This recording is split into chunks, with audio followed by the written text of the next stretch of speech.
Hey y'all, welcome back. I hope you're having a good Thursday. It's time for our daily poetry reading. Today I'm going to read a poem by Phillis Wheatley. Phillis Wheatley was born in 1753 in West Africa, they think possibly in Senegal, and in 1761 was kidnapped and brought to Boston and sold into the slave trade. She became actually the first African American and only the second woman in North America to have a book of poetry published. And that first book that was published is called Poems on Various Subjects, Religious and Moral, and that's actually what I'm going to read our poem from today. And the poem is called On Imagination. Thy various works, imperial queen, we see, how bright their forms, how decked with pomp by thee. Thy wondrous acts in beauteous order stand, and all attest how potent is thine hand. From Helicon's refulgent heights attend, ye sacred choir, and my attempts befriend, to tell her glories with a faithful tongue, ye blooming graces triumph in my song.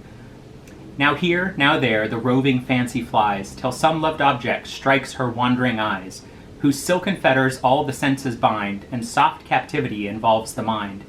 Imagination, who can sing thy force, or who describe the swiftness of thy course, soaring through air to find the bright abode, the imperial palace of the thundering god?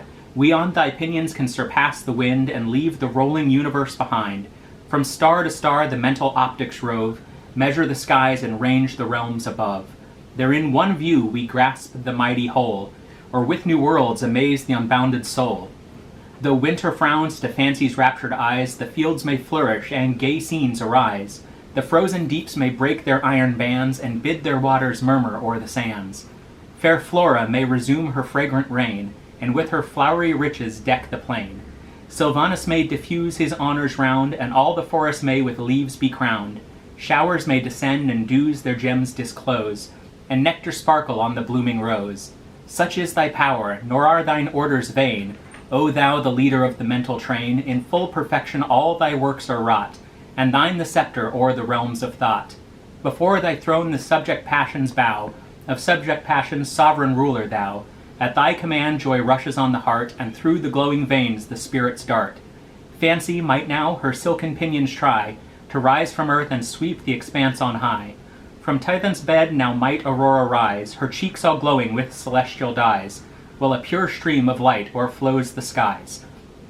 The monarch of the day I might behold, and all the mountains tipped with radiant gold, but I reluctant leave the pleasing views which fancy dresses to delight the muse.